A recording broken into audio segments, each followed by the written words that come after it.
English में कुछ अल्फाज जो प्रपोजिशंस होते हैं, जैसे विद और विद इन हो गया या विद अलॉन्ग विद हो गया, इनको प्रपोजिशन कहा जाता है। ये कंफ्यूज करते हैं क्योंकि इनका लफ्जी मतलब तो एक जैसा ही बनता है।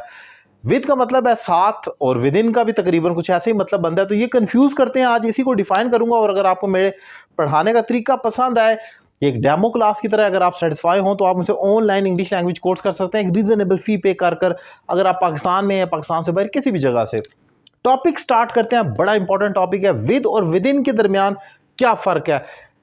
Prepositions in, on, at, from, by, ये तकरीबन हर स्टूडेंट का मसला होता है। ज़्यादातर लोग प्रपोजिशन सीखना चाहते हैं, तो इनका इस्तेमाल क्या है आज इसको डिफाइन करूंगा। पहले विद से स्टार्ट करते हैं। विद का लफ्जी मतलब है साथ होना किसी चीज़ के। ये लाजमी नहीं है कि वो फिजिकल वाकई हकीकत में भी साथ हो, आप स्पोर्ट में भी किसी के साथ हो सकते हैं। हमायत के लिए जैसे माई स्पोर्ट इज़ विद कश्मीर, अब मेरी स्पोर्ट कश्मीर के साथ है, मैं यहाँ बैठा हूँ, कश्मीर उधर है, सो हमारी मोरल स्पोर्ट है। बहरहाल जो भी है, तो कोई भी चीज़ जैसे कहते हैं, मैं अगर यहाँ बैठा हूँ, मैं अपने दोस्त को कहता हूँ I am always with you, अब वो लाहौर बैठा है, मैं कराची, तब भी ये साथ है। तो विद का मतलब तो है साथ। For example, I am with you, मैं तुम्हारे साथ हूँ। जैसे कि मैंने बताया, लाजमी नहीं है कि आप फिजिकली वाकई साथ हों। एक और एग्जाम्पल देखें, आई don't like tea with milk, मुझे चाय पसंद नहीं है दूध के साथ।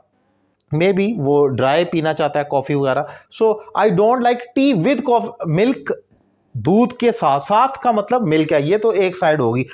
विद इन का लफ्जी मतलब है अंदर अंदर। विद इन यानी कि किसी पैरामीटर, वन पॉइंट से दूसरे पॉइंट के अंदर अंदर जो चीज़ होती है उसको विद इन कहा जाता है। वो कुछ भी हो सकता है, लिमिट्स भी हो सकती हैं, प्लेस भी हो सकती है, इवन कोई भी चीज़ हो सकती है, पैसे हो सकते हैं, मटेरियलिस्टिक चीज़ हो सकती है, या कोई भी अनरियलिस्टिक चीज़ हो सकती है जो विद इन हो किसी पैरामीटर लिमिट के अंदर। For example, you have to complete this project within 3 days, तुम्हें ये प्रोजेक्ट 3 दिन के अंदर मुकम्मल करना है। अंदर अंदर, जैसे कहा डेडलाइन दी जाती है, अंदर अंदर।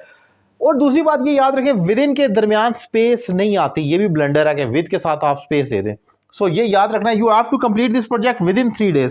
Second, people who live within the city no one other, जो लोग एक शहर के अंदर अंदर रहते हैं। छोटे शहर की बात हो रही है, ऑब्वियसली बड़े शहर में तो ऐसा नहीं होता, छोटे शहर हो गए, वहां पर लोग एक दूसरे को जानते हैं।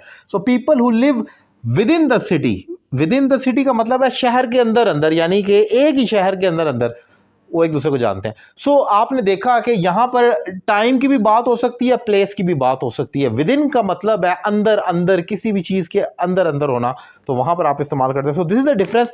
अपेरेंटली लगता है विद और विद इन सेम ही है, लेकिन सेम नहीं है। इसका मतलब है साथ होना, और इसका मतलब है किसी चीज़ या टाइम के अंदर अंदर या प्लेस के अंदर अंदर। आपने इसी रूम के अंदर अंदर अपना काम मुकम्मल करना है, इस कमरे के अंदर अंदर, आप बाहर नहीं जा सकते। You have to complete your work within the room, you are not suppose to go outside. So basically ये डिफरेंस था जो मैंने डिफाइन किया। उम्मीद करता हूँ आसान लफ्ज़ों में डिफाइन किया, आपको लेक्चर पसंद आया होगा। अपनी राय का इजहार करें, और ऑनलाइन क्लासेस के लिए नंबर आपकी स्क्रीन पर मौजूद है, आप रब्ता कर सकते हैं। Thank you very much.